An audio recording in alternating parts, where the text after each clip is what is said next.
Students, if you are watching these videos and doing the distance learning, I am so proud of you. You are amazing. Keep it up and you'll be well prepared because you do not want to go into math next year having done no math for 4 months. You're going to be really behind and find it really difficult to get going. So way to go, way to show some responsibility. I'm very proud of you.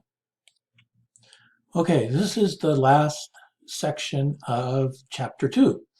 So that's parallel and perpendicular lines. So first of all, we want to remember the equation y minus y1 equals m times x minus x1. Okay, that's our point slope formula. That's the equation we use to make lines. So that's the equation we're going to be working with. So first, parallel lines.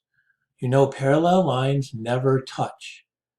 What do you know about the slopes of parallel lines? The slopes of the parallel lines are the same. So if I have these two equations, y equals 3/7 x plus 2 and y equals 3/7 x minus 9, the slope is what's in front of the x. So in the first equation, the slope is 3/7. In the second equation, the slope is also 3/7. And so those lines are parallel because they have the same slope. So now, we might have a problem that asks us to write an equation. For instance, what is the equation of the line that passes through the point 8, 9 and is parallel to the graph of y equals 3/4 x minus 2? So I said we're going to use this point slope formula. So we're going to take the 8 and we're going to put that in for the x. We're going to take the 9, put that in for the y. And in this equation, the slope is 3/4, so we're going to put that in for the m. So the 9 went in for the y, the 8 went in for the x, and the 3/4 went in for the m. So now we need to distribute that 3/4. And when we multiply 3/4 times 8, 4 goes into 8 2 times, and 2 times 3 is 6. So we have y minus 9 equals 3/4 x minus 6. So now we're going to add 9 to the other side. And so our final equation is y equals 3/4 x plus 3. Okay, so we're just plugging in the values and then simplifying the equation.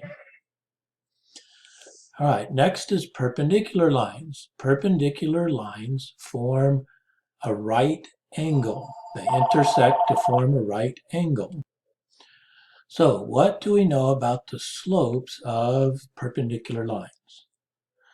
The slopes of perpendicular lines are opposite reciprocals. So opposite means the signs are different, and reciprocal means we flip the fraction over. So here are two perpendicular lines. We have a red line and a blue line. So now with the red line, if we go down 4 and over 3, then that's the slope of that line. For the blue line, if we go up 3 and over 4, that's the slope of the blue line. So the slope of the red line is -4/3. Okay, remember, slope is rise over run. The slope of the blue line is 3/4. So those are opposites. The first one's negative, the second one's positive. So those are opposites. And they're reciprocals. 4/3, the reciprocal is 3/4.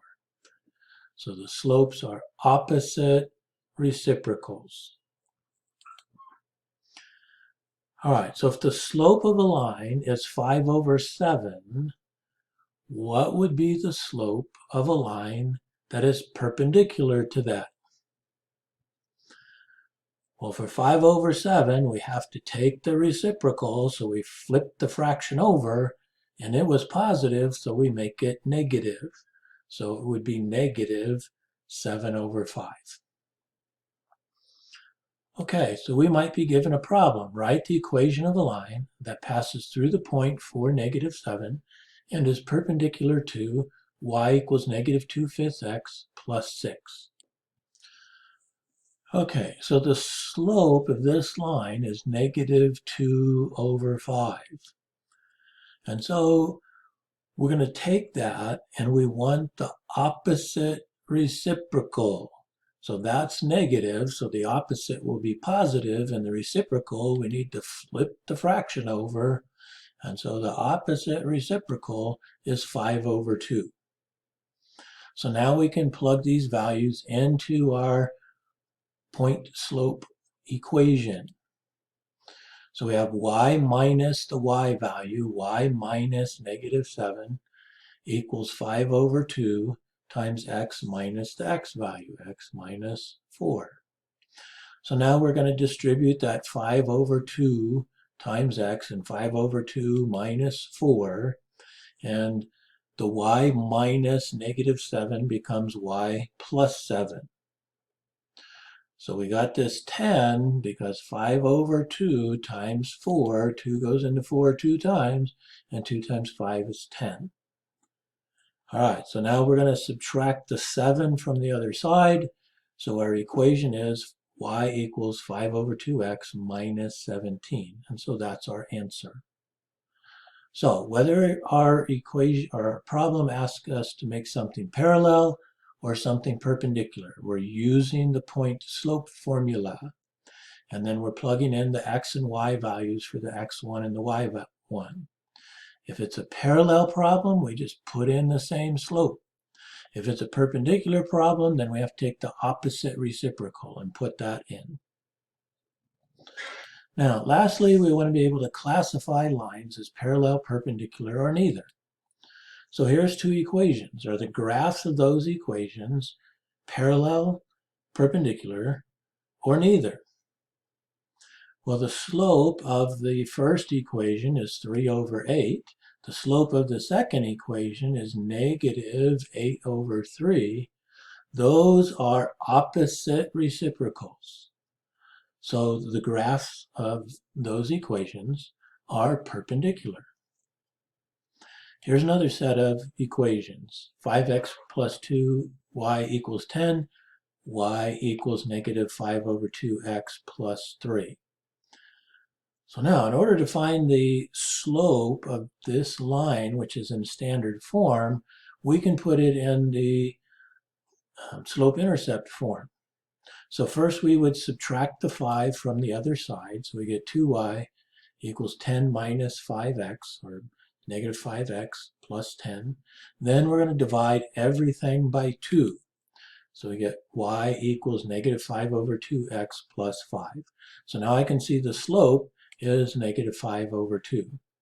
And in the second equation, the slope is -5/2. So those slopes are the same. They have the same sign and the same number. So those are parallel. All right, with this last set of equations, 4x plus 2y equals 12, and y equals 2x plus 7. Are those parallel, perpendicular, or neither? Well, again, we want to put this top equation in the slope-intercept form. So I subtract the 4x from the other side and becomes -4x. Then I divide everything by 2. So y equals -2x plus 6. So the slope is -2. In the second equation, the slope is +2. Now, those are opposites, but they're not reciprocals. And since they're opposites, they're not the same number. They're not the same sign. So they're not the same slopes. They're not opposite reciprocals. And so that's neither. All right, that finishes up chapter 2. One of the things you can let me know through email is, are these short little videos helpful to you, or are the virtual nerd videos more helpful to you? So let me know what's more helpful to you, and that's what I can give you in the next chapter. All right, so now you're ready to do the lessons for all of chapter 2, and then we'll put out an assessment. Okay, but don't worry, it's not like a test that you're going to have to worry about your grade dropping. Okay, it's just show what you understand and help me see what you've learned so far. So as long as you do that, you make an effort at it, then that's going to continue to raise your grade during this distance learning time. Okay, guys, wish we could get back to school so I could see you guys, but we know that's not going to happen. But make sure and stop by and say hello next year. Have a wonderful day.